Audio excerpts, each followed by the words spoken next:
ഒരു ദേശീയ ശ്രദ്ധയാകർഷിക്കുന്ന സമരത്തിലേക്ക് പോകാൻ ഇപ്പോൾ നമ്മുടെ യുവ MLA മാരൊക്കെ നമുക്ക് കാണാം. ഇവരൊക്കെ എല്ലാ നിലയും ഇന്നലെ ഒന്നായിരിക്കും അല്ലേ? ഇന്നലെ വന്നു.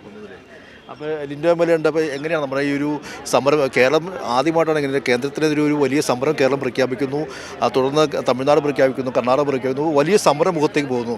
പ്രത്യേകിച്ച് ഒരു യുവാക്കളുടെ പ്രതിനിധികൾ എന്ന് പറയുന്ന രീതിയിൽ നിങ്ങളെ സംബന്ധിച്ച് ഒരു പുതുമ കൂടിയാണ് ഇതിന്.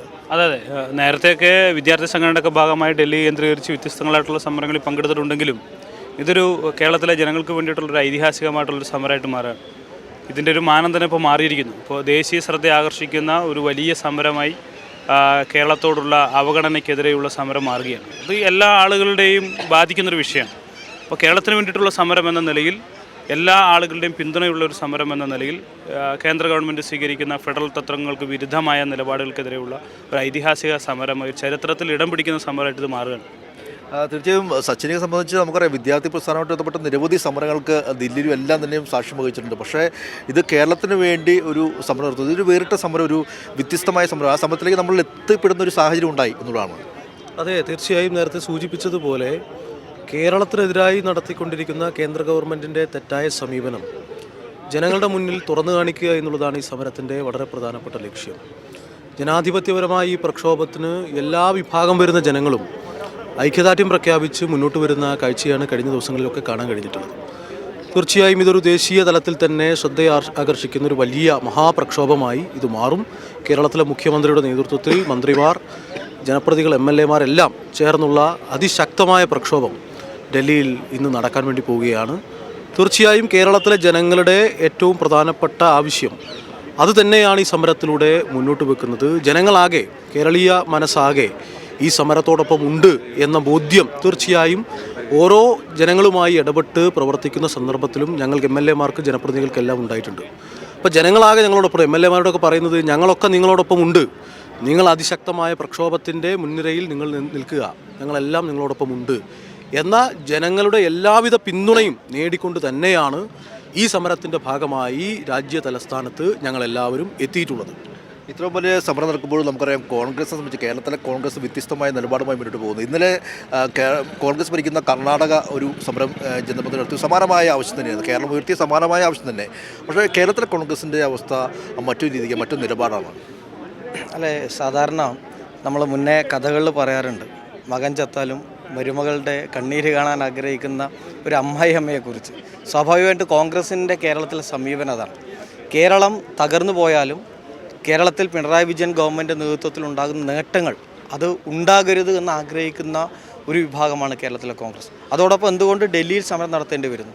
കേരളത്തിലെ MP-മാരല്ലേ ഇന്ത്യൻ പാർലമെൻറ്റിൽ കേരളത്തിനോടുള്ള ഈ സാമ്പത്തിക അവഗണന. കഴിഞ്ഞ 7.5 വർഷക്കാലം കേരളത്തിൽ പിണറായി വിജയൻ സർക്കാർ ഒരു മാതൃകയാണ് തീർത്തുകൊണ്ടിരിക്കുന്നത്. ലോകത്തിന് തന്നെ മാതൃക തീർക്കുകയാണ്. അത് വിദ്യാഭ്യാസത്തിലും ആരോഗ്യത്തിലും അടിസ്ഥാന സൗകര്യം എല്ലാത്തിലും നമുക്ക് കാണാൻ പറ്റുന്നുണ്ട്.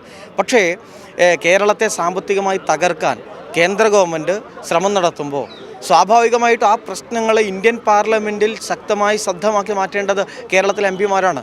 എന്നാൽ UDF-ൻ്റെ 18 MP-മാരുടെ സമീപനം എന്താണ്? കേരളത്തിൻ്റെ ബഹുമാനപ്പെട്ട മുഖ്യമന്ത്രി തന്നെ അവരെ നേരിട്ട് മീറ്റിംഗ് വിളിച്ചു. കേരളത്തിൻ്റെ ആവശ്യങ്ങൾ ഇന്ത്യൻ പാർലമെൻറ്റിൽ ചർച്ച ചെയ്യണമെന്ന് പറഞ്ഞു. എന്താ കോൺഗ്രസ് MLA-മാർ, MP-മാർ സ്വീകരിച്ച സമീപനം? അവർ തീർച്ചയായും കേരളം തകരട്ടെ എന്ന് ഇന്ത്യൻ പാർലമെൻറ്റിൽ ആവശ്യപ്പെട്ടവരാണ്. കേരളത്തിന് ഫണ്ട് കൊടുക്കരുത്, ഫണ്ട് കൊടുക്കാതിരിക്കാനുള്ള ചോദ്യങ്ങൾ ചോദിക്കുകയും ആ ചോദ്യങ്ങൾക്കുള്ള ഉത്തരത്തിന് മുകളിൽ ആഘോഷം നടത്തുന്നവരാണ് കേരളത്തിലെ കോൺഗ്രസ് MP-മാരും കേരളത്തിലെ UDF സംവിധാനം.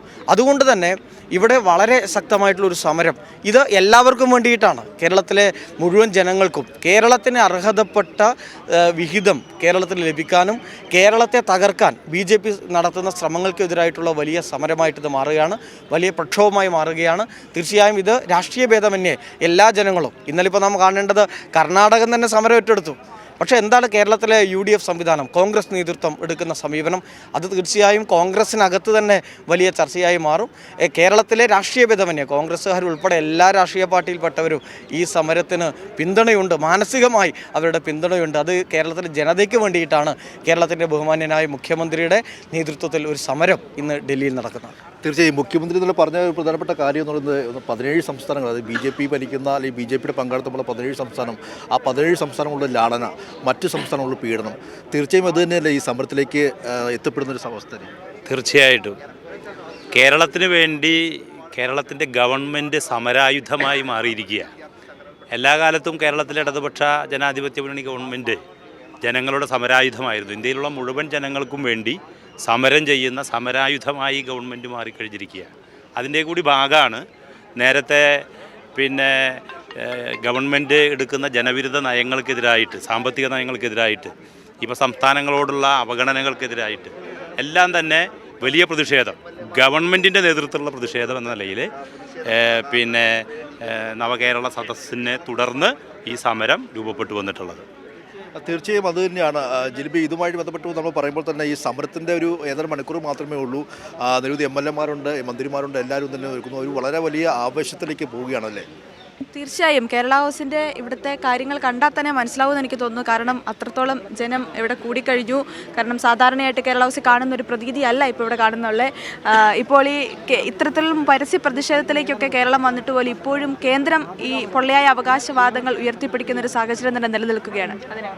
നമ്മളെല്ലാം ആഗ്രഹിക്കുന്നത് ഇന്ത്യ രാജ്യത്ത് ജനാധിപത്യം സംരക്ഷിക്കപ്പെടണമെന്നാണ്. ഒരു ഫെഡറൽ സംവിധാനത്തെ തന്നെ തകർക്കാനുള്ള ഒരു ശ്രമമാണ്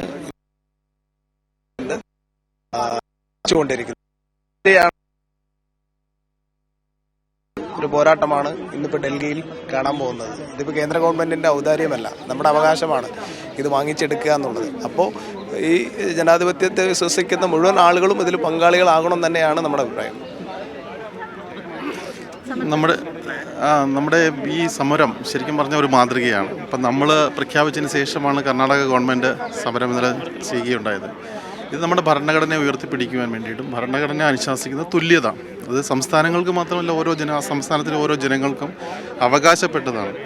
നമ്മുടെ ഈ ഫണ്ട് 57,000 കോടി രൂപ കുറയ്ക്കുമ്പോൾ അത് പ്രത്യക്ഷത്തിൽ ബാധിക്കുന്നത് നമ്മുടെ സാധാരണക്കാരായ ജനങ്ങളെയാണ്. കുട്ടികളെ, അവരുടെ സ്കൂൾ വിദ്യാഭ്യാസത്തെ, അതുപോലെ പൊതുജന ആരോഗ്യരംഗത്തെ ഇതെല്ലാം ബാധിക്കുകയാണ്.